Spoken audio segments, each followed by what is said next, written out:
Over 5 years had passed since my wife of 15 years, Adelia Lynn Masters, once a local Bank America branch manager, asked for a divorce, citing she no longer loved me.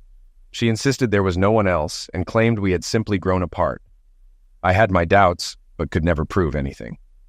Shortly after, I overheard her on the phone discussing big changes in her life. We agreed to joint custody of our daughters, then 14 and 12. Both chose to live with her after private interviews. Today, reading the newspaper, I saw an article about Adelia Lynn Peterson, now a regional junior vice president, attending a New York charity event with her husband, Ronald Peterson, a senior vice president. Their daughters, Amanda and Miranda Peterson, now 19 and 17, were also featured. It was definitely Adelia, I thought. She now had the status and prestige she always wanted. The article mentioned her popularity in social circles. Her husband used to be a casual friend of mine from when Adelia and he worked together at Bank of America. Though Amanda and Miranda were my daughters, they now bore a different last name. My immediate reaction was to call my assistant, Helen Beard, to verify what I saw. Helen, who happened to be a distant cousin of Adelia's, was off for personal reasons that day. On the day our divorce was to be finalized, Adelia didn't show up. Concerned, I asked my lawyer to find out why. The judge required both of us to testify about the terms agreed upon. Her lawyer revealed she had moved out of state without my consent. No, I replied, when asked if I had permitted the relocation of our children. That's when my nightmare truly began. Judge Donald McDonald's demeanor shifted instantly. Upon learning the situation, he asked, "Can you step outside and try calling them on your cell?" I left the courtroom and attempted to reach them. To my dismay, all 3 numbers were disconnected. Checking their Facebook profiles on my phone, I discovered I had been unfriended and blocked. Returning to court, I informed my lawyer of everything I'd uncovered. He relayed the information to the judge. The judge promptly issued an arrest warrant for my wife, charging her with parental kidnapping. He suspended the divorce proceedings until she appeared in person before him. Her lawyer, outraged, tried to appeal to the judge's sense of fairness. "It's not that big of a deal," her lawyer implied. "Mr. Masters can confirm their agreement." "He did," the judge affirmed. "He just testified that he didn't agree to the children leaving the state." Her lawyer countered, "That may not be true. He could be lying." "Which is why she needs to be here," the judge emphasized, "with both their daughters." Later, during the police investigation, I learned her family claimed she had requested a transfer due to allegations of long-term physical misuse against my daughters. Even colleagues at Bank of America seemed ready to support these claims, though no evidence was presented. They simply took Adelia's word because of her reputation. "Why should it matter? He's just a man," they reasoned. When our extended family and social services privately interviewed the girls, they confirmed no such allegations had ever been raised. Despite this, rumors spread throughout town, fueled by Adelia's relatives. Over the past 5 years, the judge and I had bonded over our shared love for fly fishing, maintaining a friendship. That evening, after dinner, I dropped by to see him and his wife, unsurprised by my visit. "I brought the paper for a reason. There's something you need to see," I said seriously, as I opened the paper to the article for him. "Son of a witch," the judge muttered. "Ruth, can you pass me my phone? John, could you give me a moment?" "Donald, the photo below is of my 2 daughters." The judge's face paled. Jesus Christ, they've been right in front of us all this time. I went outside and sat on their patio. Ruth joined me, bringing us both a beer. "He's furious. I've never seen him this angry. He's on the phone with the FBI. "What did you show him?" Ruth asked. "A picture in today's paper of my missing wife and her new husband. It's the first sign in 5 years that she's alive," I replied. "The second photo on the page was my daughters with different last names." "Oh no, what a mess. That's why he called the FBI. Interstate flight with a kidnapping charge is federal," Ruth said. "Why didn't Bank of America help locate her?" "They cited a legal ruling from a federal appeals court, arguing it was a family matter, and they weren't obligated to comply with your husband's court order." "I've headed home. Emotions are overwhelming me. Tell him he can reach me at my office in the morning," I told the judge. It was a long, rough night for me. Was there more to their relationship than friendship back then? She was hired as a financial loans officer in his department after we married, while I was starting my consulting firm. With my daughters now using different last names, I wondered, were they his or mine? Did either of us know the truth? I reminded myself, slow down, Amanda was already born when Adelia joined the bank. The next morning, I worried about Helen. Over the past 5 years, her disdain for her cousin had deepened. I knew she believed me. Her actions proved that. Many times I wanted to confide in her, but I held back.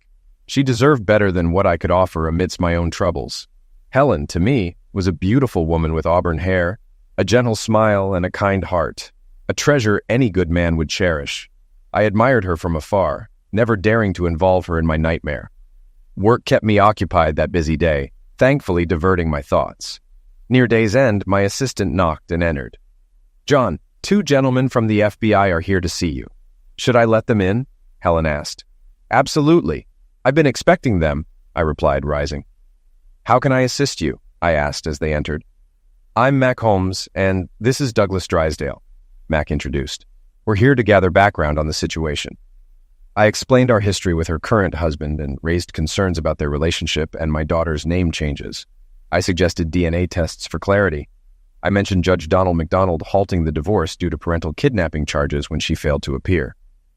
"You'll need to determine if she filed for divorce in New York and if her marriage is legal," I advised. "So the divorce was never finalized by the judge?" Douglas clarified. "That's correct.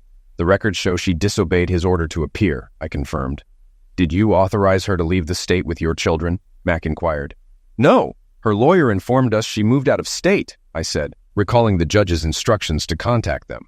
"When I tried, their numbers were disconnected, and I was blocked on social media," I added.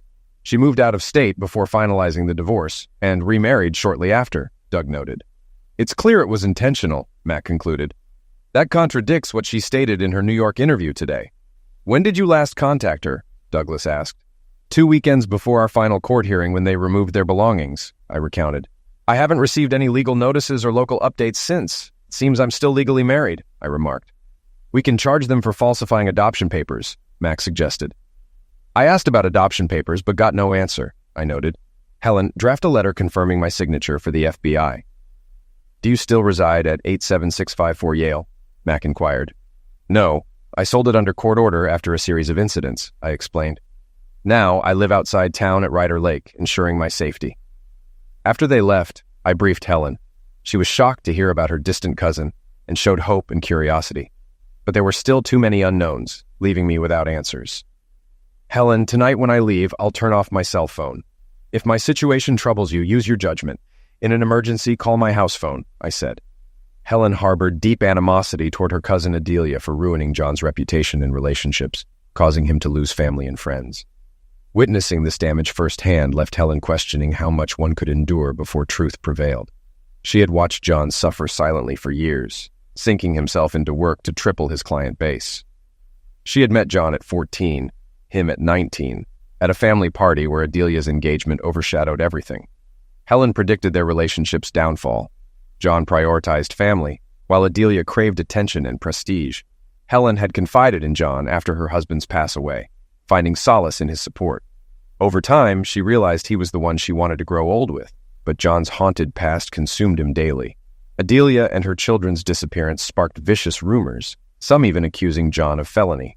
During dinner at Ruby Tuesdays, Adelia's father Roger approached him unexpectedly, sharing that Adelia admitted John never injured their daughters and used false claims to justify her departure. John demanded signed statements from relatives to believe their sincerity, dismissing Roger coldly. "Many in this town think I'm guilty of something I never did," John asserted. Roger left, and John pondered whether anyone believed a 2-minute chat could erase 5 years of pain and lies. Moments later, the waitress who served him approached. "Mr. Masters, I went to school with your daughters. From what I just heard, they had no idea what was going on that Friday before they disappeared. I saw the man who just left, working with others from your wife's family as they packed up," the waitress said. "I thought you should know." "Thank you for being honest. I wasn't aware of that," I replied. "I've grown used to being lied to all these years, keeping mostly to myself to avoid the whispers and lies spread about me." She returned to work. When I paid, I generously tipped her. Fishing on the lake that weekend brought me solace. My favorite meal, fresh rainbow trout, was enjoyed each night. Back at work Monday, I made coffee when Helen arrived early, unusually upbeat. After pouring herself a cup, she joined me. Looking back, Adelia and I married right after her high school graduation. Amanda was born soon after. I was flipping houses while she worked her way up in banking, I explained. I heard what you told Roger. Everyone did. My phone rang all weekend. I told them, can you blame him after what the family did? Why notarize statements? She asked. For defamation, I said, to reclaim my reputation. Are you suing her? Helen asked. Yes, to clear my name and restrict their funds, I said. It'll be an interesting week if all those calls turn into statements. Most are good people, but they believe the lies, Helen said. Let's see if guilt moves them. She smiled. Some of us single girls enjoy early morning fishing. I laughed. Leaving work, I thanked Helen for brightening my day. She'd been my rock through these years. By Thursday lunch, 24 notarized statements proved Adelia lied about me abusing our daughters to justify leaving town. She manipulated family into helping and had no remorse. Helen found Adelia's legal address and work details. Your lawyer appointment's at 2. Serve Adelia before charging her and freeze their assets, she said. Helen, you're leaving nothing to chance, I thought. God help Adelia if you ever meet her in person. I returned to the office at 4:30 with chilled champagne and glasses. Helen's chosen lawyer was taking my case, and I handed over all evidence. Old court records, recordings, the judge's ruling, signed affidavits, and a warrant for Adelia's arrest. I also included a news article about her new life and detailed our relationships. Learning the Bank of America was compliant, the lawyer said, we should sue them too for aiding in destroying your life. As long as one lawsuit covers both, count me in, I replied. We Americans will sue over anything, she smiled. Helen and I shared the champagne, but our moment was interrupted by a call from the judge. Hi, Donald. How's it going? I answered. The FBI's proceeding with a grand jury against Adelia and Ronald next Wednesday, he said. They'll request custody of Miranda and DNA tests for all. Thanks, Donald. About my divorce, I started. I'll grant it once she's in court, even via video, Donald assured. Helen asked, can he send her to jail? The FBI will handle kidnapping charges, but he can rule on contempt, I explained. It's a waiting game, Helen sighed. Yeah, 5 years and counting, I nodded. A few more weeks won't change much. The following week passed quickly. Thursday morning, my lawyer confirmed papers were served, assets frozen. That afternoon, FBI agent Doug called for a DNA test. Fishing Saturday morning, Helen called about Adelia's FBI detention. Curious, I headed to the office to read Us Today. The FBI had detained them for kidnapping, defined under federal law as using force or deception to hold someone against their will for personal gain. Adelia faced multiple charges for taking her children without consent, including forgery to hide them with Ronald Peterson, her new husband from New York. They had manipulated adoption papers while working together at Bank of America. Mr. John Masters attempted to locate his wife through Bank of America, but faced a court order preventing disclosure. Ronald Peterson, a senior vice president at the bank, used his authority to hinder John's efforts. John filed a slander suit against Adelia Peterson for falsely accusing him of misuse, causing ongoing police reports. Despite society's perceptions, he became isolated. We have 2 open attempted felony cases, said a police officer. Many here believed he had liquidated them and got away with it. The article laid out the facts. The Southeast Missouri newspaper called, confirming its accuracy. The reporter empathized, calling the last 5 years a living hell. My name's partly cleared, John said, planning to sell his business and leave. He collected evidence for his case. Meanwhile, Amanda Peterson was shocked by her parents' arrest for kidnapping. Learning her real parents were not divorced, she was stunned. Her mother was charged with parental kidnapping, her stepfather with aiding and abetting. Amanda left for Cape, reading a damning article about her parents. As she reflected on her mother's actions, Amanda pondered the unanswered questions. Parked outside her old home, police approached, escalating the already tense situation. Who are you? Why are you watching this place? Asked the taller officer. I'm Amanda Peterson.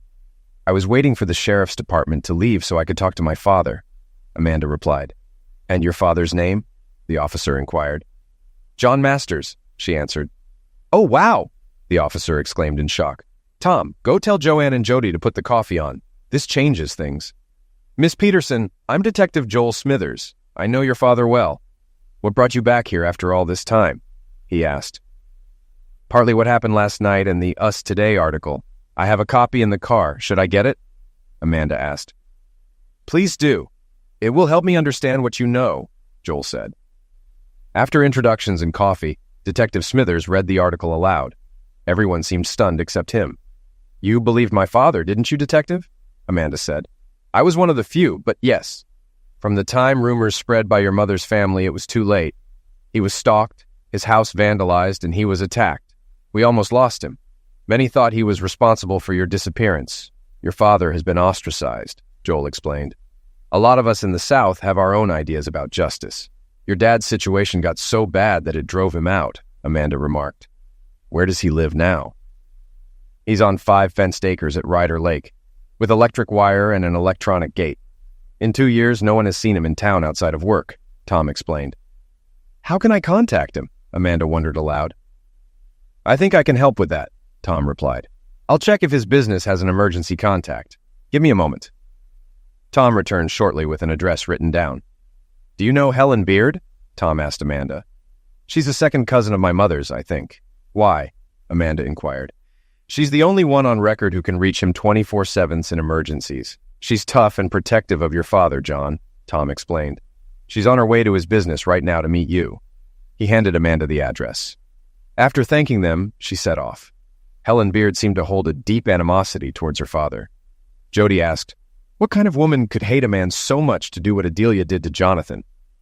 Miranda and I were abruptly awakened by our mother at 4 a.m. that Saturday morning, still half asleep and dragged out of bed. She packed some of our clothes into the car and told us we were going on a surprise trip to New York for a week, Amanda recounted. That was news to us, she added. So you had no idea about what was really happening? Helen asked.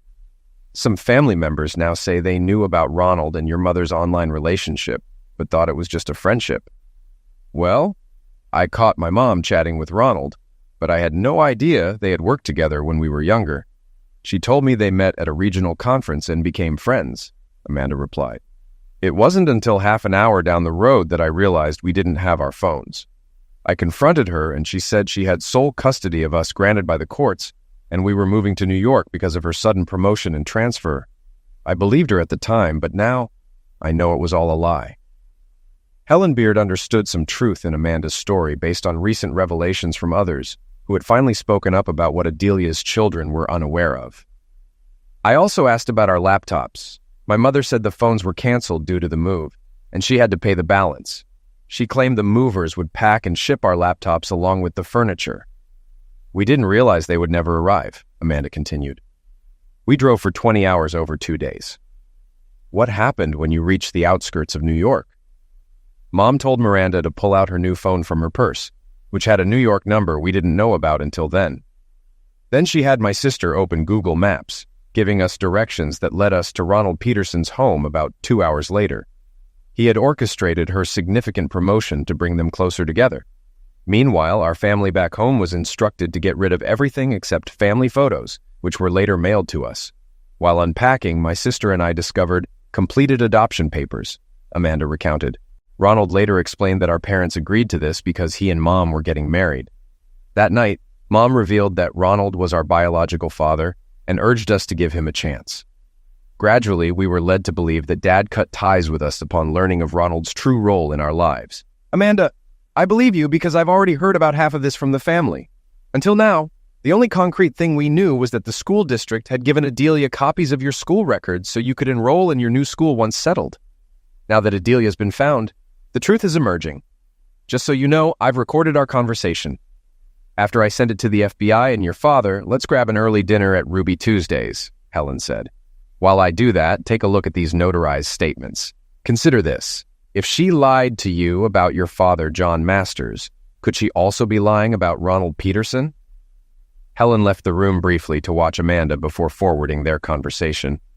Amanda was realizing the extent to which her mother's family had conspired against her father, John. She sent the conversation first to John, then to his civil lawyer due to its damaging nature, and finally to the FBI. Throughout, she observed Amanda, who made no attempts to contact anyone. Just before returning, John texted her, "I'll be waiting for your arrival. Thank you." She texted back, "I left her alone for about half an hour so she could read some statements we received from the family. She hasn't tried to contact anyone." With that, she returned to Amanda. "Helen, why did my mother tell the family my father had been physically abusing us for years?" Amanda asked. "The family never really approved of your father. Your mother knew that. I think she used it to justify her sudden disappearance and move far away overnight. Adelia also knew your father would search for you, and he did. He even sued Bank of America to find your mother's location and initially won, but lost on appeal, Helen explained. We didn't learn about your mother's marriage or your name change until a few weeks ago, when your photo appeared in the paper. That's when your father served them. That day, your mother tried to reconnect with the family in a failed attempt to resolve her mounting problems. For over 5 years, your father has been hunted because of your mother's actions. There were moments we thought we might lose him twice. How is my dad really? Amanda asked gravely. He keeps to himself and has lost a lot of weight. The prolonged stress has turned most of his hair white. His Facebook page was flooded with hate and threats, forcing him to close his account and remove his name from the corporate page. He's learned not to trust many people anymore. He used to be outgoing. Now he's quiet and reserved. He goes out of town for personal shopping to avoid attention. Things are slowly improving for him, but even his own family has turned away. Divorce is tough, but what he faced was far worse. People here still believe he got away with the felony of you three. Does Dad have a girlfriend? Amanda inquired. With the reputation your mother gave him, would anyone date him? Helen replied. For over 5 years, he's had to defend himself against an unprovable lie. Amanda remained silent for a moment before saying, every time he tried to defend himself, it backfired because they had already made up their minds. He was left to fend for himself. Our sudden disappearance only made it worse by giving instant credibility to my mother's accusations. Adelia and Ronald planned it well. Your father paid the highest price. It got so bad that I feared he might take his own life, Helen said, tears starting to flow. Let's go eat. It was then that Amanda realized the sacrifices Helen had made. She had stood by her father throughout the past 5 years. How much had she lost in doing so? As they headed toward Helen's car, Amanda stopped. Thank you, Helen. For what? Helen asked.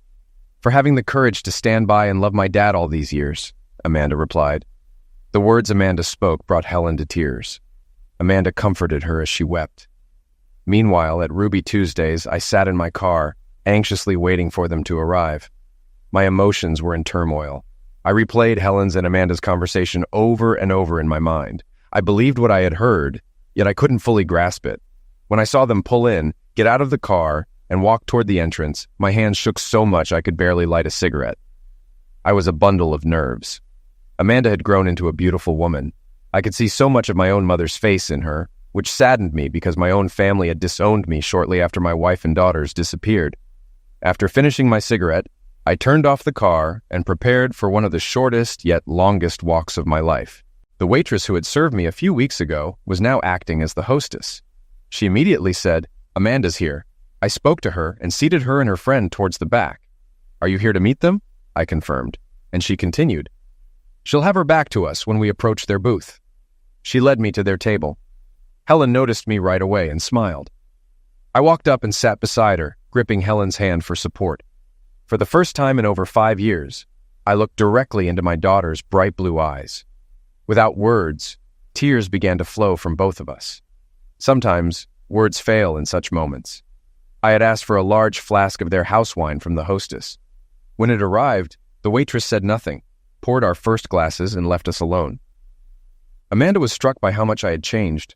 I had lost around 40 pounds and appeared thinner and older, with my silvery white hair adding to the transformation. Many women would pay a fortune to achieve that look at my age. Amanda decided someone needed to act, so she stood up, and I followed suit. We met at the edge of the table in a big hug. She cried out, Dad. I responded, Amma, my old nickname for her. Together we broke the ice. After our emotions settled, we ordered food. Amanda was surprised by how differently I ate now. Previously a meat and potatoes guy, I ordered a catfish platter with unlimited salad bar. As Helen and I refilled our salad plates, Amanda took the chance to speak with me privately. Helen loves you, Dad. Probably more than I do, Amanda confessed. She grilled me like an old army sergeant until she was convinced I was being honest. She wasn't going to let me hurt you again, and I did. I was old enough to search for the truth myself, but I didn't. I don't think I'll ever forgive myself for that. Amanda, for the past 5 years, I've had no life to offer anyone. People around here suspected me of eliminating you all and getting away with it. If a body had turned up during that time, I might have ended up in jail, I explained. That's why 3 years ago, after being attacked and hospitalized twice, I changed my will to leave everything to you. Helen found me on the brink of ending it all and pulled me back. When Helen returned and saw Amanda in tears, she asked what had upset her. "Not much," I replied. "Just that 3 years ago, while in the hospital, I decided to change my will to leave everything to Amanda. I told her it was her love that saved me." Soon both women were crying. After lunch, we returned the rental car and headed to my private home at Ryder Lake. They admired the view and the layout of the house. I offered to carry Amanda's luggage, but she declined, wanting to give us privacy. "Why didn't you tell me sooner how you felt?" Helen asked. "I couldn't. I felt trapped by my past," I admitted. "I never knew what might happen next. Adelia and Ronald used that uncertainty against me. Now that I'm free from their accusations, I can offer you a future." Helen squeezed my hand affectionately. "I guess I'll be putting my home up for sale because I won't let you sell this place." Later, Amanda caught us kissing, which made her feel a bit guilty. We spent the next hour catching up on her life. She was working in a stagnant job in business and pursuing her master's degree online. She wasn't dating seriously. "Why don't you join us?" I offered. "We can afford it, and we could use your fresh perspective. You can start at a junior level and work your way up, considering everything we've collectively put you through." "Are you serious?" Amanda asked in disbelief. "Yes, Amanda," Helen replied, her smile wide. "We can start you off with a $45,000 annual salary." "Wow, I guess I'll need to find a place to live," Amanda said, touched. "Don't rush. There's plenty of room here," I reassured her. "But I expect you to do chores like old times," Amanda said, tears welling up. "Dad, you've always been a big part of my life," Amanda added emotionally. "I'll fly out tomorrow to pack if I can arrange a flight. Depending on how long it takes, I should be here sometime Wednesday in my car," Amanda said practically. "Let's exchange phone numbers." As we finished that, Amanda received a text from Miranda, which she showed me. "Finally got my cell back. FBI's holding me until DNA proves if Ronald Peterson's my dad. Found out the adoption papers were forged," Miranda's message read. Amanda replied, "With Dad now, flying to pack tomorrow, moving back home, joining his firm. His number's saved as Sir." Miranda responded, "Bring mine and my laptop. Lawyers can handle the rest." "See if you can grab today's Us Today newspaper. It explains a lot," Amanda texted back. "Call me when you can." Helen found me on the patio and asked, "How are you feeling?" "Emotionally overwhelmed," I admitted, pulling her into a hug. "How about I take Amanda with me to get some of my clothes?" Helen suggested. "That'll give you some time to process everything." I sent her the program for the gate's electronic lock via her cell phone and gave her the house keys to copy, suggesting we might need 4. They were gone about 2 hours. I spent most of that time in tears, finally releasing the pain I'd carried for so long. When they returned, we were all smiling. I was on the patio, firing up the grill for steaks, with salad ready and potatoes baking. I watched them chat as they brought in lots of stuff over 4 trips, now spread across the master bed. During a very late dinner, Amanda mentioned she'd fly out at 8 a.m. Sunday, and Helen and I would move more of her things tomorrow. It warmed my heart to see the girls enjoy their meal. Afterward, over coffee, my phone rang. Only the FBI had this number besides us. "Hello, Mr. Masters, it's Doug Drysdale. Miranda's DNA test confirms you're her father. She wants to come home, landing in Cape at 7:30 Monday," Doug informed me. "That's great news. Helen and I will be there to meet her," I replied. "Perfect. Amanda's on her way. Miranda saw the article online," Doug added. "By the way, Ronald Peterson was devastated. Adelia misled him about Miranda. It doesn't change his legal situation." "One more thing. What are my daughter's legal names now?" I asked. "Their legal name is Masters. You'll receive the court ruling Monday to change their IDs," Doug assured me. With that, he ended the call. Overwhelmed, tears flowed, and I struggled to speak. Helen and Amanda were concerned, but I quickly composed myself. "I told them Miranda was arriving at the airport at 7:30 on Monday morning, confirming she's mine," I said. When they broke the news to Ronald Peterson, he was devastated. Adelia had him convinced she was his. "I knew it," Helen said. "Did my cousin Adelia ever tell anyone the truth?" Amanda asked. "I've got bad news. You have to change your last name back to Masters because the federal court ruled you're adoption invalid." My daughter ran into my arms, crying. Peterson never felt right. We saw Amanda off as she headed back to New York to retrieve what she wanted in her car. Then we went to meet Helen's 2 brothers and their wives and Jackson. They were going to help move the furniture she wanted out of her house. Since only 2 of the bedrooms were furnished, we had plenty of space to accommodate her things. The whole story was printed in the Sunday edition of the Southeast Missouri newspaper. We met them at Hickory House for breakfast. They all noticed the happiness glowing on Helen's face. Her sisters-in-law pointed out that in 6 months with Helen's cooking, I would have some meat on my bones. The restaurant owner, a longtime friend, said, "Congrats, John. This meal's on us." We finished everything in one long day. I think Helen's sisters-in-law were jealous of her new home. Helen and I offered to take them and their families out to dinner, but they declined, suggesting they would come when we hosted our first housewarming party with all our family at home. We were at the airport at 7:15 in the morning because some days the connecting flight arrived early. Helen had informed those who needed to know that neither of us would be in today. The response was, "We figured that when we read the Sunday paper." I watched Miranda descend the stairs from the small plane, heading towards me in blue jeans and a tank top. It was hard to believe how much she had changed. The last time I saw her, she was a teenage girl with pigtails. Now, she was a striking young lady. As soon as she saw me, she started running towards me. The sliding doors opened to let her run in. She cried out loudly as she literally jumped into my arms. "Daddy!" Both of us let our emotions flow. We were being captured by cameras, but we didn't care. I heard Helen tell the local station reporter, "That's John Masters and his youngest daughter, whom half the town thought he had liquidated. Turns out they were kidnapped over 5 years ago. The FBI has their mother and her lover in jail for it right now. This is the first time they've seen each other in over 5 years." We broke apart and turned towards the reporter. Miranda stepped forward and said, "I'm Miranda Masters. That's my father, John Masters. 5 years ago, with help from my mother's family, we were kidnapped. They spread rumors that our father had physically misused us. That's not true.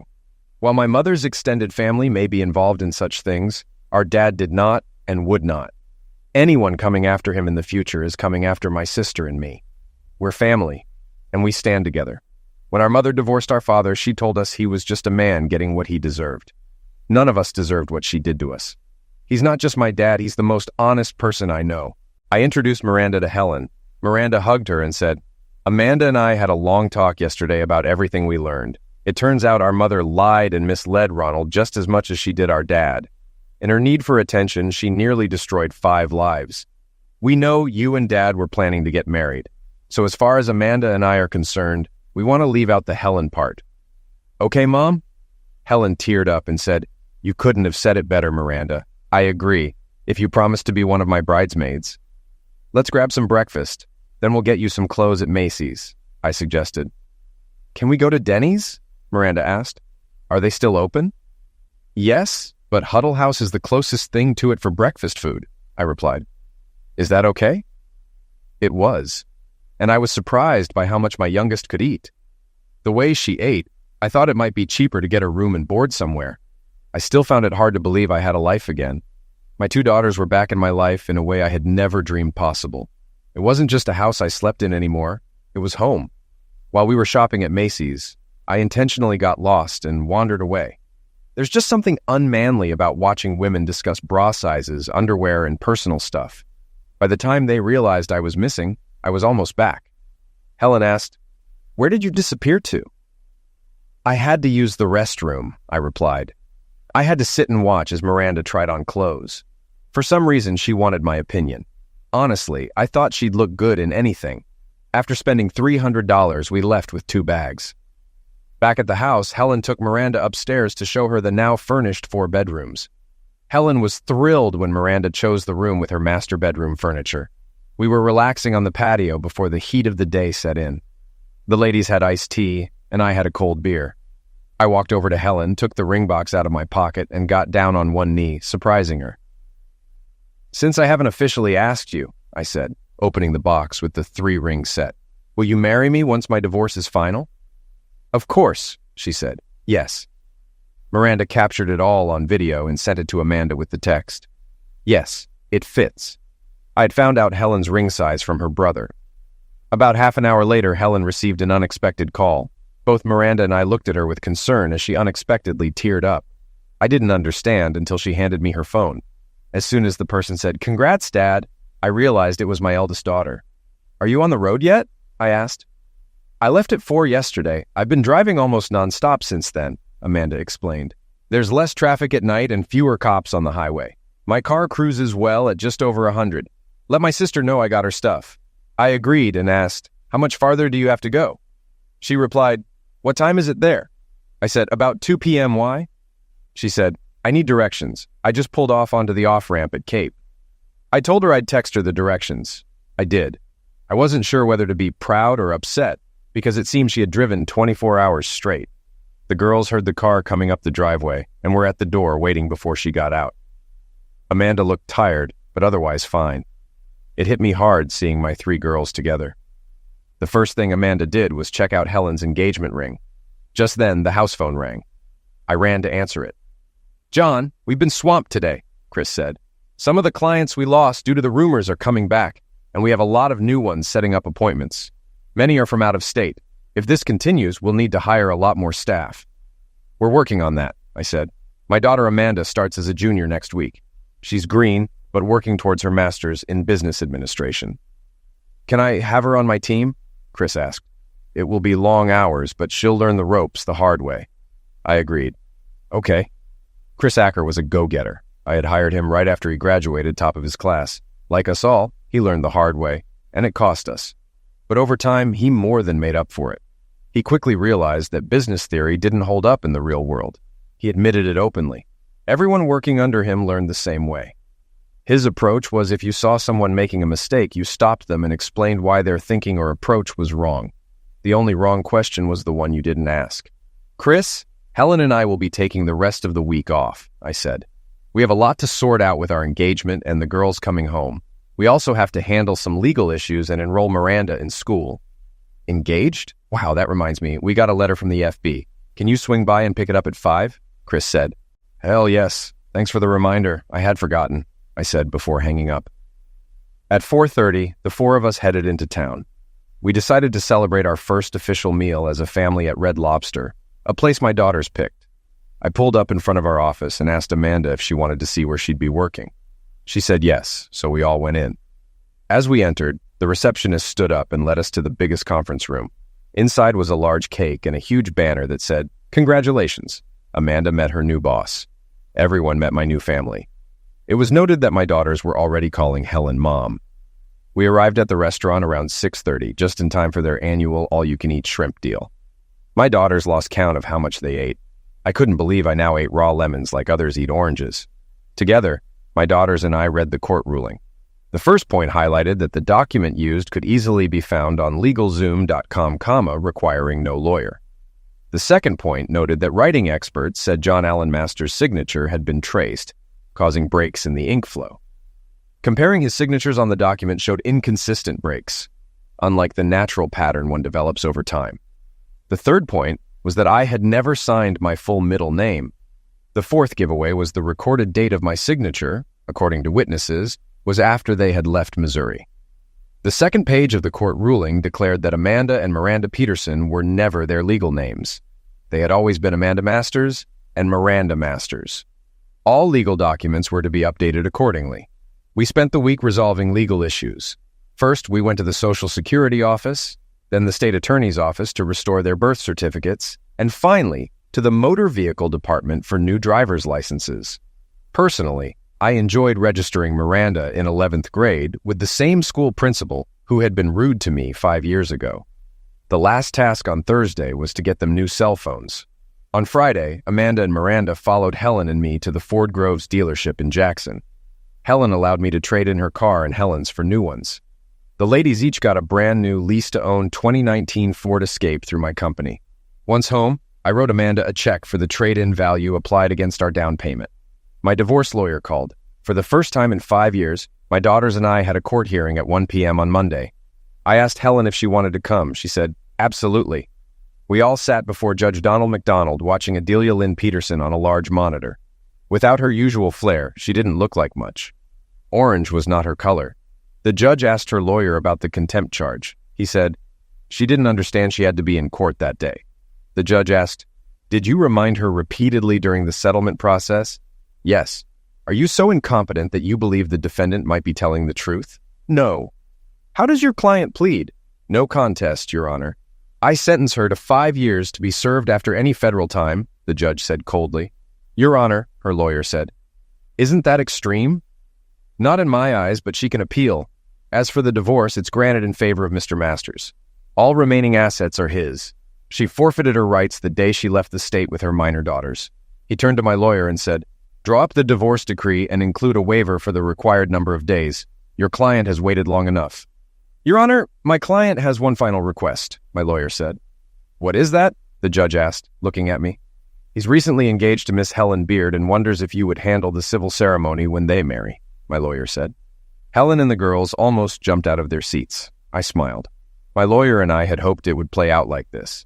If it did, he was to use the funds in his trust to pay Ford Groves for the car leases, transfer ownership to Helen and the kids, and write me a check for the balance. I would be honored. Congratulations to them both. It's long overdue, the judge said with a big smile. Adelia's face on the monitor showed pure shock. She probably expected a light sentence for contempt, not this. It must have stung to learn I was marrying her younger cousin.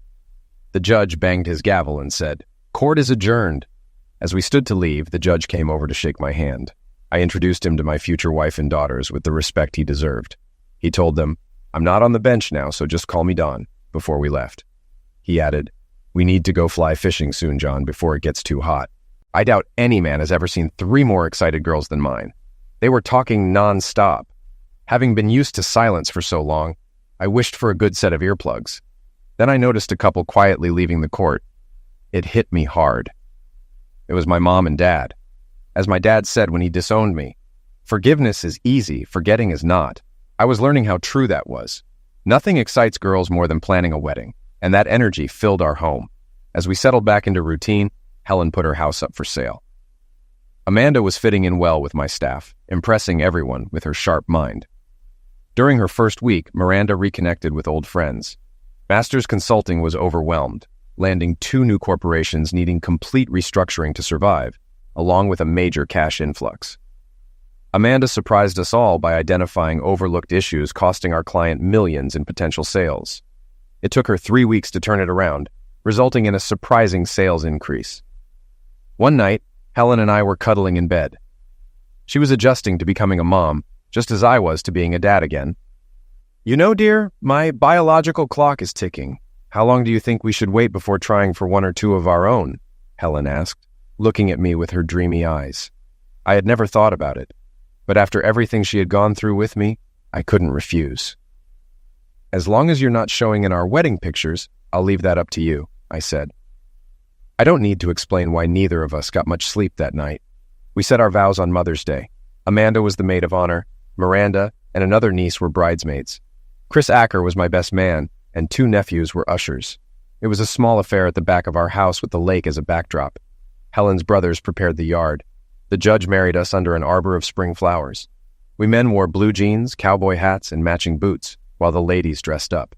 Helen wore a traditional white gown, and her bridesmaids wore yellow dresses. Her extended family provided a delightful barbecue spread. That night, our patio became a dance floor with live music. Life continued. Adelia and Ronald's criminal trial began, and Ronald filed for divorce. My civil lawyer was discussing the case with their lawyers and Bank of America's legal team. Our first Father's Day as a new family was approaching, and I knew my wife and daughters were planning something, but I had no idea what. On Father's Day, Helen and I were fishing on the lake at dawn. The fish were biting as soon as the flies hit the water. In less than an hour, we had our limit. Just before heading back to shore, Helen handed me a card she had hidden. I opened it to read, "Happy Father's Day. Daddy, we're pregnant, and it's a boy." I jumped in excitement and flipped the canoe. We lost everything. The fish, the fishing poles, and our tackle box. We paddled back to shore, completely soaked. When the girls found out how I learned the news, they thought it was hilarious. They already knew about Helen's pregnancy. It takes time for things to mellow, but that wasn't always true. For me, it took watching my son being born. He came into the world screaming, weighing 7 pounds. My mother was shocked when I called asking her to come to the hospital maternity ward as soon as possible. When she arrived, I rushed her into Helen's room where she was holding our son. "His name is Colin Richard," I said. My mother lost it. That had been her grandfather's name. As for my father and me, we still don't speak. He would have to come to me, and as of now, he hasn't. But each morning is a new day, and life goes on.